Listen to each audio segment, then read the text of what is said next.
Continuemos. Hablemos de qué es un proceso productivo, y esto es clave. Consiste en un conjunto de actividades orientadas a la transformación de activos biológicos. Ya dijimos que los activos biológicos son seres vivos, son plantas que sufren una transformación biológica, pero para la obtención de esos activos biológicos, necesariamente este activo biológico tiene que pasar por un proceso productivo. Y posteriormente, una vez obtenido el activo biológico, derivar en un producto agropecuario. Por ejemplo, si hablamos de un proceso productivo de papa, abarcaría desde la preparación de tierras, ¿sí? Hacer la roturación de la tierra, preparar la cama para la semilla, hacer la siembra, que sería el segundo paso, ¿sí? Colocar la semilla en la tierra,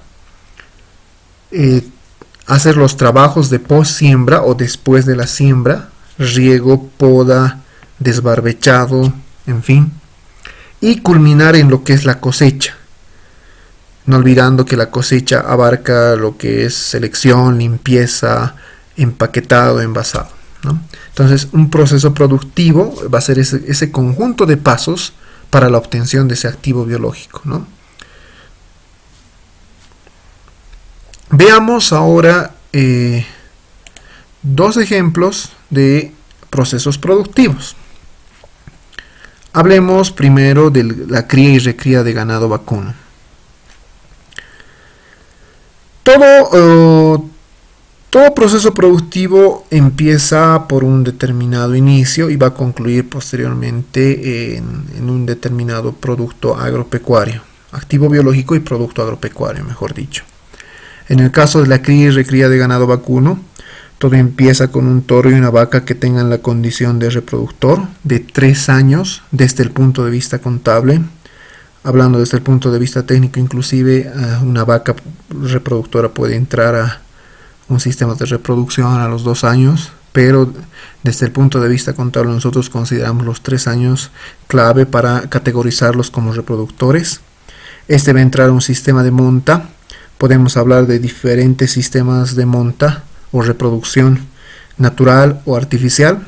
En el caso de los naturales podemos encontrar el de campo abierto, donde un toro reproductor, dependiendo de las condiciones físicas, dependiendo de la especie principalmente, puede llegar a inseminar hasta 20 vacas en el caso del sistema campo abierto. En el caso del sistema corral, un toro puede llegar a inseminar hasta 50 vacas. Y en el sistema galpón puede llegar un toro a inseminar hasta 75 vacas, ¿no? También podemos hablar de los sistemas de monta artificial o de reproducción artificial, como la inseminación artificial, que resulta ser más costosa, resulta más inversión, pero los rendimientos son mayores. Luego se entra un proceso de gestación que abarca 9 meses aproximadamente, donde el futuro ternero en el vientre de la vaca va a tener un valor contable. Eso lo vamos a ver detenidamente ya en el tema de contabilidad ganadera, pero entrará a balance ya con un determinado valor contable. Nace el ternero, macho o hembra, ¿sí? A los 2 meses se entra a un proceso denominado descorne, donde se les corta la punta de las astas o se las separa definitivamente con el objetivo de domesticar a estos animales y evitar que exista algún daño entre la manada o lleguen a provocarse daño entre ellos, ¿no?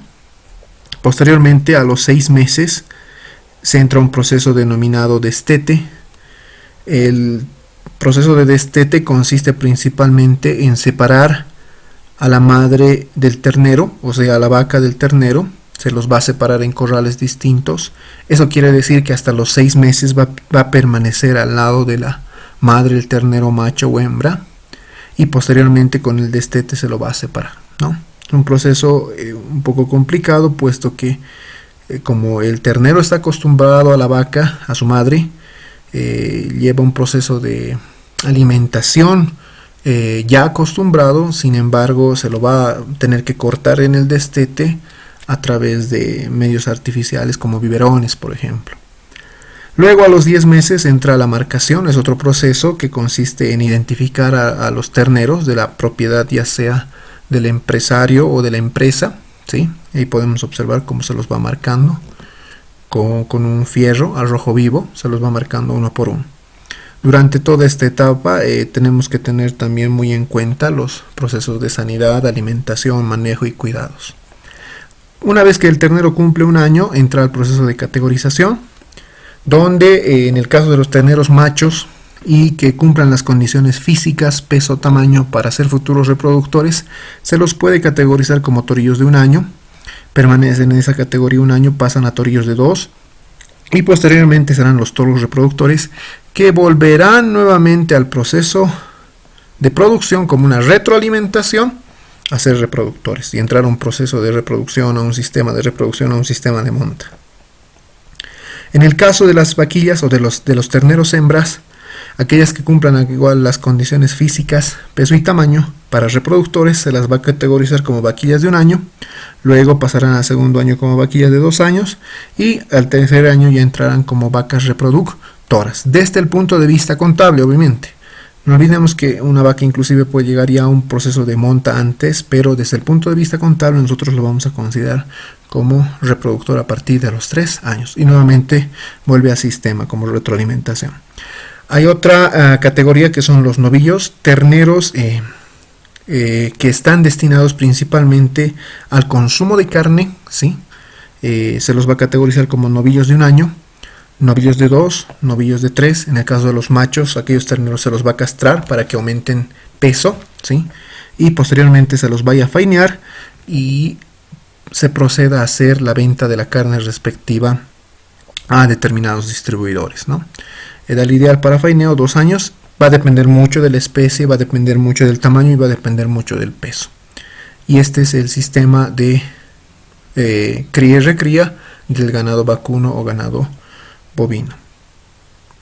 Hablemos un poco de la producción de naranjas, ¿sí? Otro proceso productivo que va a partir de la preparación de tierra, siembra y trabajos de post-siembra. Hablemos de la semilla de naranja. Esta se va a depositar en un almácigo, que es un almácigo, una pequeña parcela de tierra de aproximadamente 1 metro por 3 o 4 metros, donde se coloca la semilla y con los debidos cuidados y manejos se obtendrá posteriormente, después de un periodo de 3 meses, lo que es el plantín o la plantita de naranja. Posteriormente se hará en las tierras o en las hectáreas destinadas a esta producción se harán las aperturas de hoyos para posteriormente hacer el trasplante respectivo de estos plantines o de estas plantitas. Luego vienen los trabajos de post siembra. Hasta esta etapa son considerados la preparación de tierra y la siembra. Luego tenemos los trabajos de post siembra, cuidados, ¿sí? La utilización de la fumigación es fundamental, los herbicidas, ¿sí? Que vayan a mejorar el proceso o que vayan a controlarlo o vayan principalmente a tener cuidado sobre las plagas que se puedan presentar hasta la obtención del árbol de naranja. 5 años después tendremos lo que es el árbol de naranja, nuestro activo biológico como tal, ¿sí? No debemos olvidar que una vez que tengamos el árbol de naranja debemos tener los cuidados respectivos, sanidad, manejo, riego, poda, fumigación, algunos de los más importantes, hasta que lleguemos a la etapa final, que es la cosecha, donde tendremos el producto como tal. Sí, ahí podemos observarlo, y no olvidando que la cosecha involucra lo que es recolección, selección, limpieza, empaquetado y envasado, ¿sí? Entonces este es un proceso productivo, repito, de un cultivo perentorio permanente, que es la producción de naranjas. Bueno, el día de hoy avanzaremos hasta este punto. La siguiente clase continuará este tema en una segunda parte. Y bueno, muchas gracias por su atención a todos y que tengan buenas noches. Hasta luego.